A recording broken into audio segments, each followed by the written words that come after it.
Met Gala is like the god of the red carpet.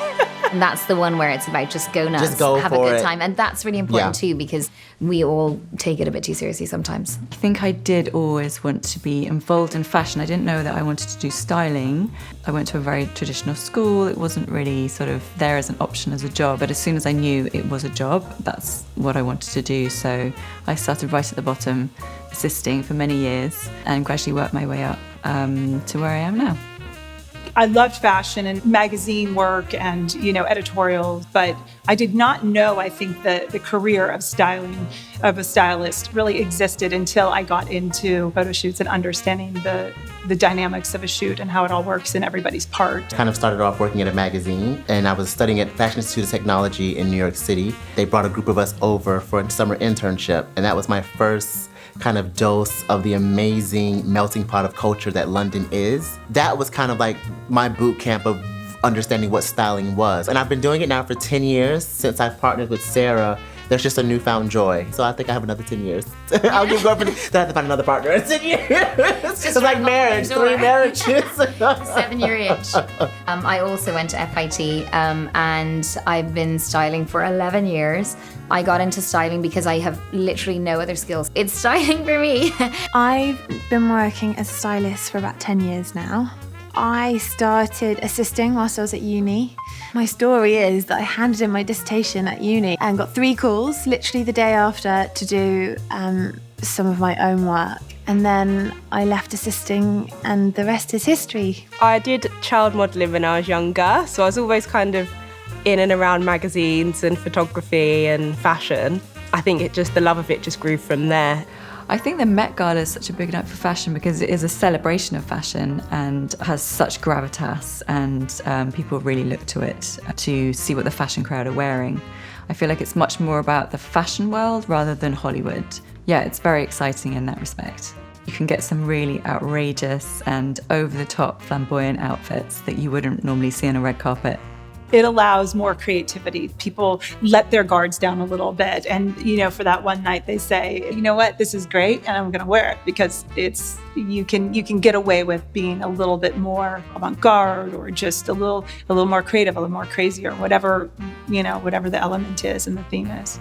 It's a night of celebration, I'd say, of the arts, of celebrity, of creativity and fashion. And I love that it's more about the creative side and what garments can actually do and what fashion maybe was when we had bigger budgets and like back in the day. I think that's the one time where we get to really just enjoy fashion for the reasons why we all started out in the industry. The big gowns, the creativity, and the celebrity. It feels like everyone can really go outside the box and it's not as constrained and it hasn't got that kind of like old Hollywood pressure on it. So I feel like people can just kind of go really free and wild with it, which is so exciting because everyone feels like they've got something to show up for, I think that there's always going to be a buzz and there's always going to be an excitement around the Met. I mean, it just fundamentally it's important because it raises money for the Costume Institute, which is so important. I'm a big on the research and the intellectual side of fashion and academia so that we can continue to have that space to kind of archive the history of fashion. It's just so really important. And it's maybe the only event where fashion isn't taking itself very seriously. Yes. So like all the carpets, it's about getting it right, it's about crushing it for your client, and that's the one where it's about just go nuts, Just go have a for good it. time. And that's really important too because we all take it a bit too seriously sometimes. So the process of dressing someone for the Met Gala, it starts buzzing around the Oscars time, so usually of February, and then everybody I'm sure wants to get on it and start working on it sooner than later, but no one can even think about it until the Oscars. So the time frame from when sketches are presented for the Met Ball till actually when that artist arrives on the red carpet of the night of the Met Ball, it's about a good 2-month process. It's a process of kind of finding the right, what pairs perfectly with your client. And it's a bit of back and forth, but then once you get those things nailed down on the actual design, then it's getting to tweak and work with all like the decor of it, the embellishments and the extra bells and whistles, and I get to get into jewelry and shoes, and will there be a headpiece or not? And, so it's about a 2-month process. So one of my all-time favourite Met Gala looks is Cher in Bob Mackie in the 70s. For me, the most memorable looks are ones that are always timeless, and this you could wear today and someone wouldn't even know that was a dress from the 70s.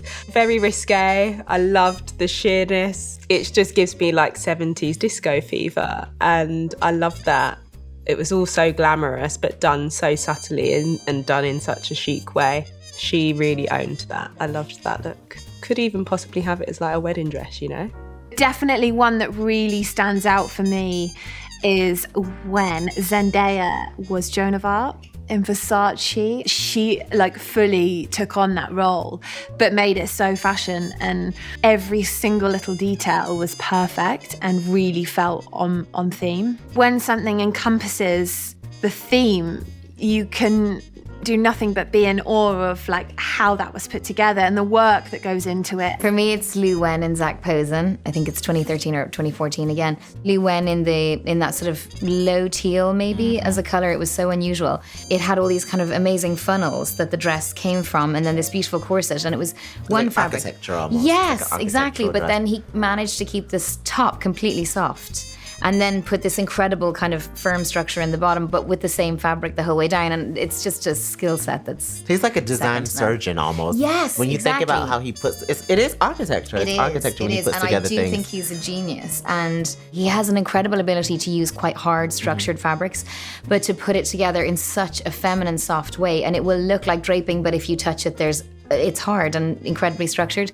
My first all-time favourite Met Gala look is actually quite a simple one. Kate Moss wore it. I think it was 1995. The theme was haute couture, but she chose to wear a very simple spaghetti strap, yellow, long dress. And she just looked $1 million. It was so simple, so stylish, so elegant, so chic. Simple jewellery. She just looked amazing, I thought. Emma Stone wearing Louis Vuitton, designed by Nicolas Jesquier. That was the year that it was Heavenly Bodies was the theme. And there was a classic sense to it. It was almost nautical-like, it had pointed collar and deep V, and the fabric was just like a heavy crepe fabric, but it was dripping with gold chain. I don't know, it always stood out to me. It's a fun process. I'm lucky that I get to see the evolution of things being made. And Nicola is such a mastermind. Love how he kind of gave it like that classic twist, classic but then modern twist. Having a theme is a wonderful challenge. I think stylists are used to working to briefs all the time, whether it's a theme or like a client's brief or an editorial brief. But obviously it's the Met Ball, so it's like the theme of all themes, and you just want to go for it and have loads of fun with it. I think it makes you more expressive because you're trying to do something different to what someone else might do, so you really have to think outside the box. I think it's a good challenge in a way, because I think it's good to have those sort of parameters to work within, because options are vast and many, so sometimes it's quite good to have a sort of world to work within, I think, yeah. It's supposed to be a sort of a poetic license to creatively interpret the theme in a layered way or a nuanced way or a clever way. And then I think if maybe that theme gets translated too literally, it maybe diminishes the academic part of having the theme in the first place, which is tied to the exhibition and really for the purposes of the exhibition. Having said that, it is some of the best fashion moments of all time. Yeah, it's the space where designers can kind of just go ham and do whatever they want. Themes can allow for different interpretations, and I think that's what makes it creative and makes it individualistic. And that's what I love about the Met Gala. I just think it's so great to see so many creatives take on this one subject in 50 different ways, or however many different ways. Another dress that comes to mind, Zoe Saldana in 2016 wearing Dolce & Gabbana at the Met Ball. Manus times machina. So it was kind of the hand versus machine. And it was this incredible Dolce & Gabbana 10-foot long train of all feathers, like a tulle bustier that fit her gorgeously, and then a huge voluminous feathered skirt and multicolored. And she wore beautiful gold earrings with it, and her hair just slicked back. And for me, it was quite a moment. My second one, it was Lady Gaga in her many Brandon Maxwell gowns, is because when I watched this, she was one of the first ones on the red carpet, and it was a process, it was a journey, and it was something that I hadn't seen being done before, and everyone was captured by that moment. I just remember being at home and watching it and seeing the whole process. So she comes out in this big pink gown. She's got her like this dramatic like makeup on. She was performing basically. And she just totally captured the camp theme. And then the next thing you know, you're surprised because she starts undressing. Like, who undresses on a red carpet? You just got dressed. And I just thought it was just such a surprise. So different, so out of the blue. And then she transformed into this like black lingerie kind of piece with huge shoes, and which is like a Lady Gaga staple piece. And then she performed and had her people around her, had umbrellas, and kind of tottled off to the Met Gala, and everyone was like, what just happened?